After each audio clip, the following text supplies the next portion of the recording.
오늘 이 시간은 요한계시록 강의 50번째 시간입니다. 계시록 16장 12절로 21절까지 말씀으로 여섯째, 일곱째 대접 재앙입니다. 요한계시록 강의로 50번째 시간이고 16장으로는 세 번째 시간, 여섯째, 일곱째 대접 재앙입니다. 12절 봅니다. 여섯째가 그 대접을 큰 강 유브라데의 소돔에 강물이 말라서 동방에서 오는 왕들의 길을 예비되더라.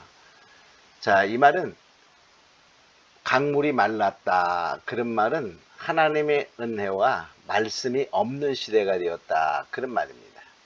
그러니까는 하나님을 대적하는 일에는 하나가 되는 거예요. 하나님의 은혜가 없고 하나님의 말씀이 없는 시대니까 결과적으로 하나님을 대적하는 일에 정말 하나가 돼요. 그 동방의 왕들의 길이 다 예비되어, 그 말은 뭐냐면 하나님 대적하는 일에 하나 되는 그 길이 열린다, 그런 뜻이죠. 13절 개구리 같은 새 더러운 영이 용의 입과 짐승의 입과 거짓 자 입에서 나오니. 자, 개구리 같은 더러운 영이다. 그래서 개구리는 묻과 물에서, 즉 땅과 물에서 이중적으로 생활하죠. 그래서 이것은 결과적으로 개구리 같은 영, 그 말은 이중적인 더러운 영, 즉 거짓 종교를 의미한다 라고 볼 수 있어요. 또 개구리는 많이 아주 시끄럽습니다. 그러니까 이들은 소란하고 군중의 심리를 이용해서 미혹하는데 아주 능한 자들이 되죠. 그래서 결과적으로 이 개구리 같은 그 새 더러운 영은, 하나는 용, 짐승, 거짓, 이들은 결과적으로 다른 것 같지만 하나와 하나예요. 용은 사단이죠. 사단이 내 화신이 뭡니까? 적그리스도 짐승으로 나오고, 그것을 때 또 대변인 역할을 하는 것이 거짓 선지자. 이들이 다 하나가 되는 것이죠. 자, 저희는 귀신의 영이라. 그러니까 이 새 더러운 영은 귀신의 영입니다. 이적을 행하여 온 천하 임금들에게 가서 하나님 곧 전능하신 이의 큰 날에 전쟁을 위하여 그들을 모으더라. 이들은 바로 귀신의 영입니다. 사단의 영입니다.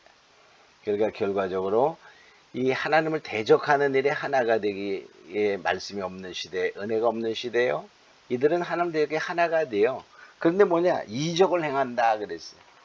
바로 거짓 선지자들도 이적을 행하여, 즉 불이 하늘에서 내리는 이적을 행한다 그랬었죠. 천하의 모든 임금들을 정말 미혹해서 큰 전쟁을 준비하는 것을 보게 됩니다.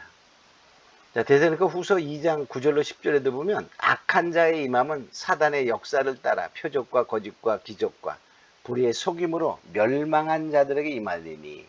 그러니까 악한 자, 즉 사단의 그 임함도 바로 표적과 거짓, 기적과 속임으로 그런데 누구에게? 멸망하는 자들이 그것을 따르게 된다는 것이죠.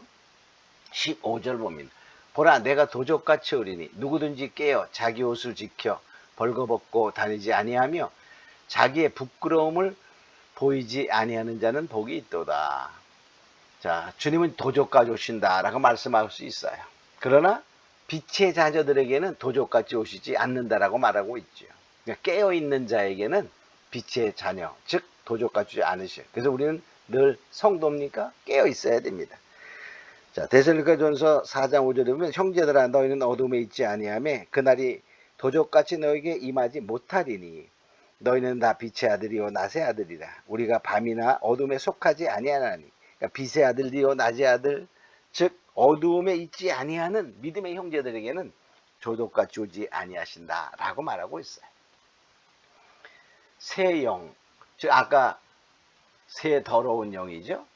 그 개구리 같은 새 더러운 영은 히브리어로 아말가돈이라 하는 곳으로 왕들을 모으더라. 그러니까 바로 그 거짓자들의 그 귀신의 영들이 바로 아마게돈. 아마게돈은 사사기 5장 19절에는 무기또라고 표현되어 있는데 이것은 살육의 산이라는 뜻입니다. 아마게돈으로 다 모여서 이제 하나님을 대적하는 그러한 것을, 전쟁을 일으키는데 그것을 아마게돈 전쟁이라 이렇게 말합니다. 그러니까 아마게돈 전쟁은 그냥 이 하나님을 대적하는 자들이 모여서 하나님을 대적하는 전쟁인데 그냥 하나님이 쓸어버리는 전쟁이다 이렇게 생각하면 됩니다. 그 다음을 봅니다. 자, 근데 여섯째 나팔 불 때에 뭐가 있었죠?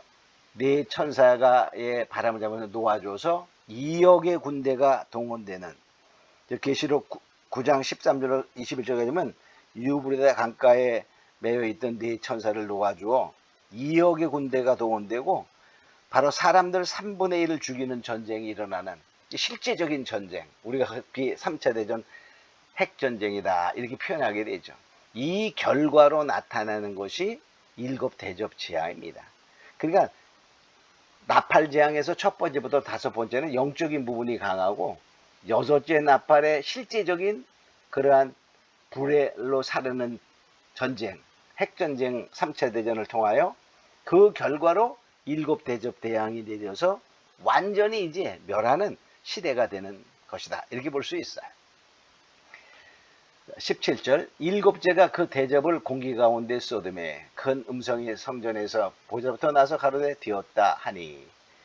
그러니까 일곱째 대접을 자 이제 땅에 공기에 쏟아요. 공기에 쏟았다는 말은 땅에나 바다나 공기는 전부 다 세상을 구성하는 것이죠. 근데 그 중에서도 특히 공기에 쏟으면 어떻게 돼요? 공기가 땅이 파괴되면 그런 대로 살 수도 있어요.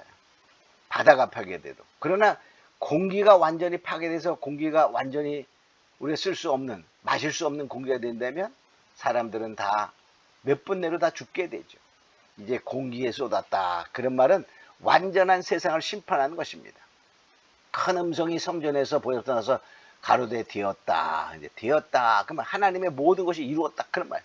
공기 가운데 쏟았다. 그런 말은 공기를 한순간도 마시지 않으면 살 수가 없어요. 그러니까 결과적으로 이것은 완전 멸망을 의미하게 됩니다. 완전 멸망. 자, 되었다. 그런 말은 다 마쳤다. 다 이루었다. 예수님께서 요한복음 19장 30절에 말씀하신 다 이루었다 하는 것과 같은 의미입니다. 즉 심판의 역사가 완성되었다 그런 말이에요.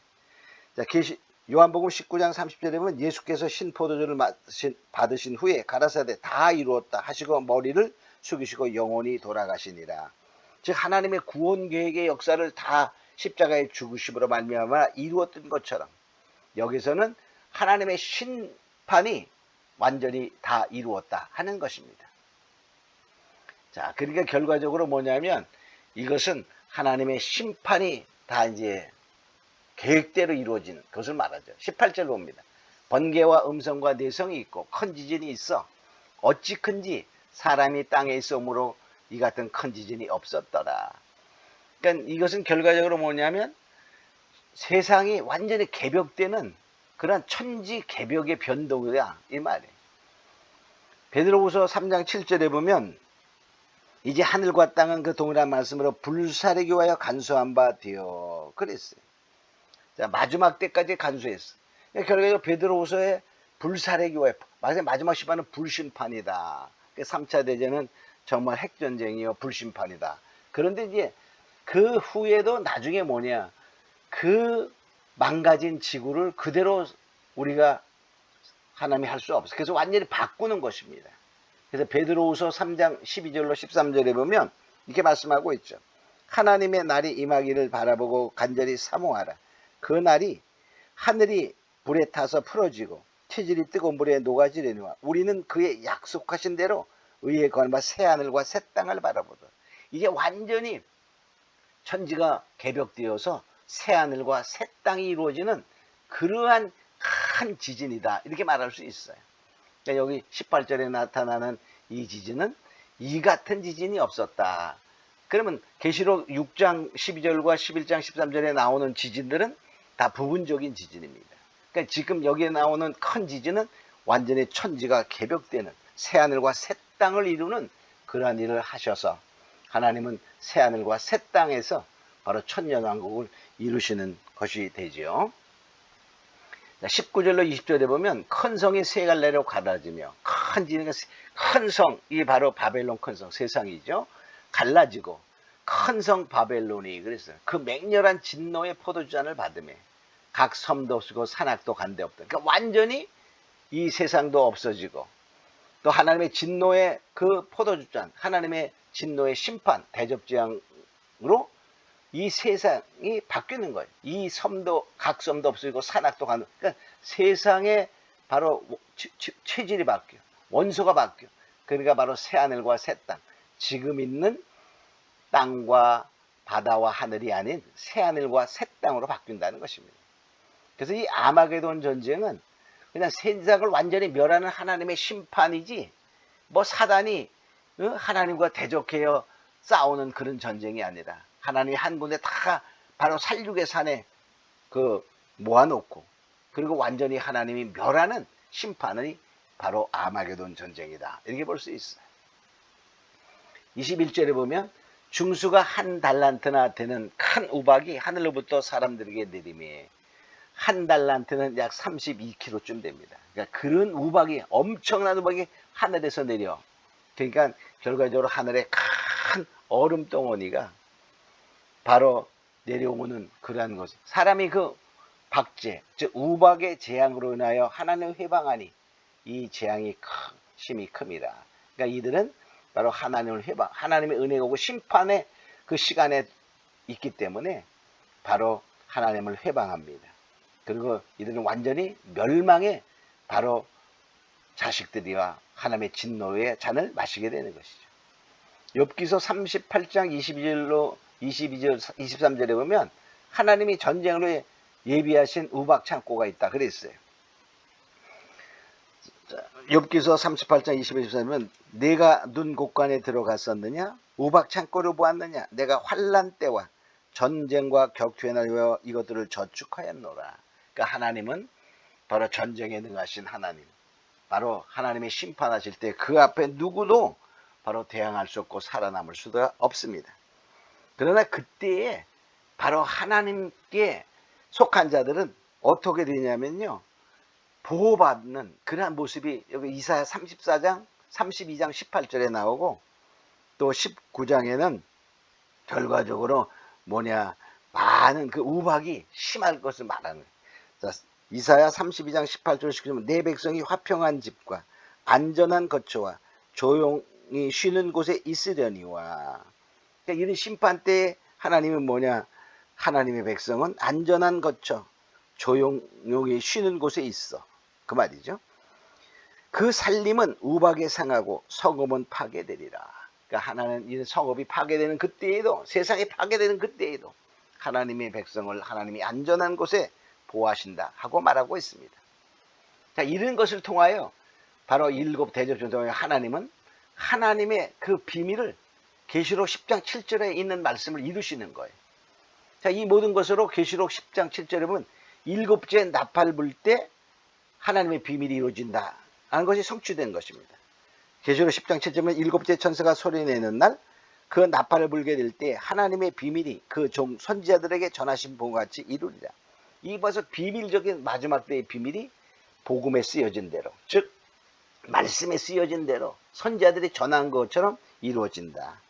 바로 이 일곱째 천사가 나팔 부는 날 일곱째 대접장이 다 내린 후에 바로 이 세상 나라가 그리스도의 나라가 된다라고 말하고 있어요.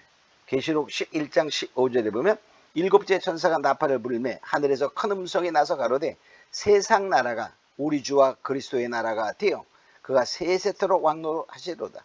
바로 그러니까 일곱 대접 재앙이 내리고 그 후에 새하늘과 새 땅이 되고 이 세상 나라가 우리 주와 그리스도의 나라가 된다 이렇게 말합니다. 그래서 일곱째 천사가 나팔을 불게 될 때 하나님의 비밀이 이루어지는 것이나 그리스도의 나라가 되는 것은 다 일곱대 대접 재앙까지 다 내린 후에 새하늘과 새 땅을 통하여 이루실 것을 알고 우리는 더욱더 정말 말씀에 쓰여진 것이 바로 전하신 본과 같이 이루리라 그런 말이에요. 그러니까 말씀에 전하신 그대로 우리는 하나님이 이루신 것을 보고 그 말씀에 더욱더 굳건히 서는 자요 믿음의 굳건히 서는 자가 되어 늘 승리하는 자 끝까지 믿음을 지켜 승리하는 자 되기를 원합니다. 오늘 말씀은 여기까지 마치도록 하겠습니다.